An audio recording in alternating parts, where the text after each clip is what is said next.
1997년 10월 마이클 델이 기자회견에서 말합니다. 애플? 문 닫고 주주한테 돈 돌려줘야죠. 당시 애플 주가 분할 조정 기준 0.12달러였습니다. 파산까지 남은 시간은 90일이었습니다. 2026년 현재 애플 시가총액 4조 달러, 세계에서 가장 비싼 회사 중 하나입니다. 그런데요, 이런 일은 애플만 겪은 게 아닙니다. 아마존 주가 마이너스 95%, 테슬라 파산까지 3일, 넷플릭스 4개월 만에 마이너스 77%, 지금의 거인들은 전부 지옥까지 갔다 왔었습니다. 그런데 왜 이 회사들은 살아남을 수 있었을까요? 오늘 이 4개의 회사가 죽을 뻔한 순간, 그리고 바닥에서 내린 결정을 보여드리겠습니다. 넷플릭스의 겨울은 2011년에 찾아왔습니다. 2011년 7월 넷플릭스 주가 304달러, 사상 최고가였습니다. 그런데 CEO 리드 헤이스팅스가 아무도 예상 못한 발표를 합니다. DVD와 스트리밍을 분리합니다. DVD 서비스 이름은 퀵스터입니다. 구독자들의 반응은 즉각적이었습니다. 한 분기 만에 구독자 80만 명이 사라졌습니다. 주가는요, 4개월 만에 304달러에서 62달러, 마이너스 80%. 언론은 넷플릭스는 끝났다 라고 이야기했습니다. 헤이스팅스는 3주 만에 퀵스터를 철회하고 공개적으로 사과합니다. 제가 멍청했습니다. 고객 여러분 죄송합니다. 그리고 바닥에서 한 가지 결정을 내립니다. DVD를 버리고 스트리밍에 올인하겠습니다. 당시 DVD가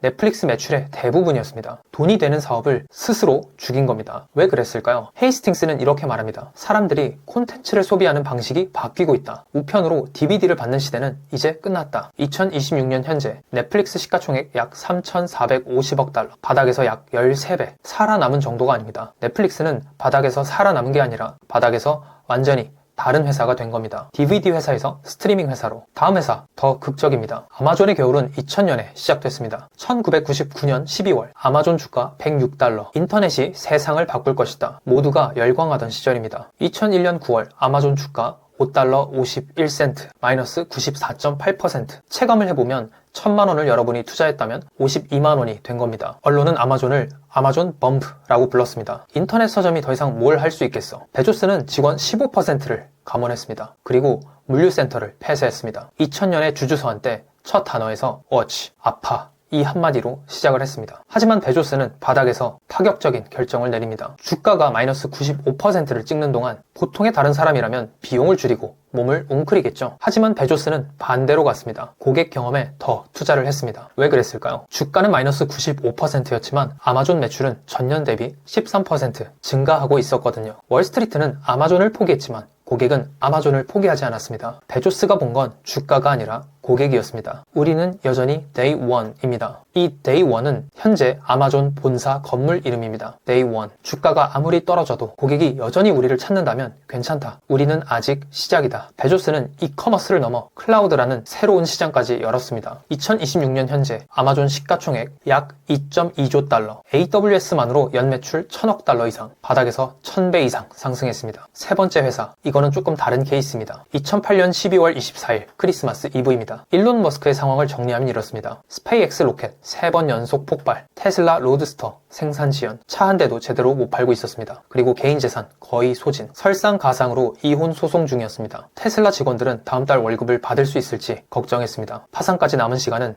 며칠, 그리고 12월 24일 오후 6시 투자 라운드 마감 시한이었습니다. 머스크는 남은 돈을 전부 테슬라에 걸었습니다. 개인 통장에 남은 거의 모든 돈을요. 나중에 머스크는 이렇게 말합니다. 크리스마스 이브에 파산할 뻔했습니다. 그날이 제 인생에서 가장 어두운 날이었어요. 넷플릭스는 사업을 버렸고 아마존은 숫자를 무시했습니다. 머스크는 자기 자신을 걸었습니다. 2009년 다이밀러가 테슬라 지분을 인수합니다. 이 투자가 숨통을 틔워줬습니다. 그 후 2010년에 IPO, 2012년에 모델 S 출신, 2020년에 S&P 500 편입, 15년 만에 파산 직전의 회사가 전기차라는 시장 자체를 만든 회사가 됩니다. 2026년 현재 테슬라 시가총액 약 1.6조 달러. 가장 충격적인 마지막 회사도 같이 보겠습니다. 다시 1997년으로 돌아갑니다. 인트로에서 마이클 델이 문 닫아라 라고 했죠. 당시 상황을 좀 더 보면 PC 시장 점유율 3.2%, IBM PC 호환기에 완전히 밀린 상태였습니다. 분할 조정 주가 0.12달러. 파산까지 90일이 남았습니다. 이 회사가 12년 전에 쫓아냈던 남자가 돌아옵니다. 스티브 잡스. 여기서 의외의 일이 벌어집니다. 1997년 8월 맥월드 보스턴, 잡스가 무대에 서서 말합니다. 오늘 특별한 발표가 있습니다. 그리고 화면에 등장한 건 빌 게이츠의 얼굴이었습니다. 마이크로소프트가 애플에 1억 5천만 달러를 투자합니다. 경쟁사가 경쟁사를 살려준 겁니다. 관객석에서는 야유가 나왔습니다. 하지만 잡스는 이렇게 말합니다. 애플이 이기려면 마이크로소프트가 져야 한다는 생각을 버려야 합니다. 잡스가 복귀하고 첫 번째 한 일은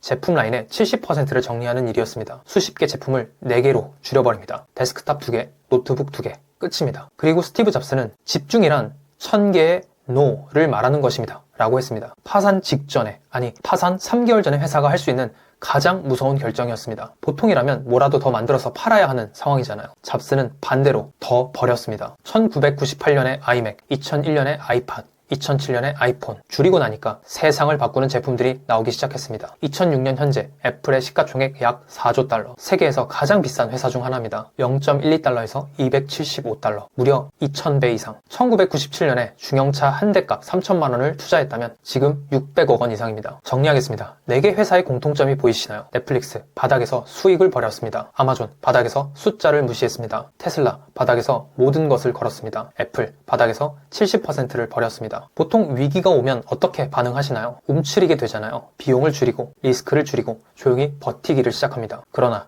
이 4개의 회사는 반대였습니다. 넷플릭스가 DVD를 버린 건 주가 마이너스 80% 바닥에서였습니다. 아마존이 고객 경험에 투자를 한 건 주가가 마이너스 95% 바닥에서였습니다. 머스크가 남은 돈 전부를 넣은 건 파산 단 며칠 전이었습니다. 잡스가 70%의 제품을 정리한 건 파산 90일 전이었습니다. 리스크가 가장 높은 순간에 가장 과감한 결정을 내린 겁니다. 왜 그랬을까요? 바닥에서는 잃을 게 없기 때문입니다. 조금씩 줄이는 건 시간을 버는 것 뿐이거든요. 본질을 믿는다면 바닥이야말로 올인할 타이밍이라고 생각했던 겁니다. 그런데 여기서 한 가지 더. 모든 위기가 기회라는 말은 거짓말입니다. 같은 시기에 사라진 많은 회사들이 있습니다. 닷컴 버블에서 나스닥 상장사의 78%가 사라졌습니다. 이 회사들은 바닥에서 과감한 결정을 내리지 못했거나 애초에 본질 자체가 없었습니다. 살아남은 회사들은 달랐습니다. 주가는 죽었지만 본질은 살아있었거든요. 넷플릭스, 사람들은 여전히 콘텐츠를 원했습니다. 아마존, 고객은 여전히 아마존에서 제품을 구매했습니다. 테슬라, 전기차라는 방향은 정확했습니다. 애플, 누구나 아름다운 제품을 원합니다. 본질이 살아있는 위기만 기회라고 볼 수 있습니다. 어떤 자산이든 공포 구간은 반드시 찾아옵니다. CNN에서 만든 공포 탐욕 지수라는 게 있습니다. 시장의 공포와 탐욕을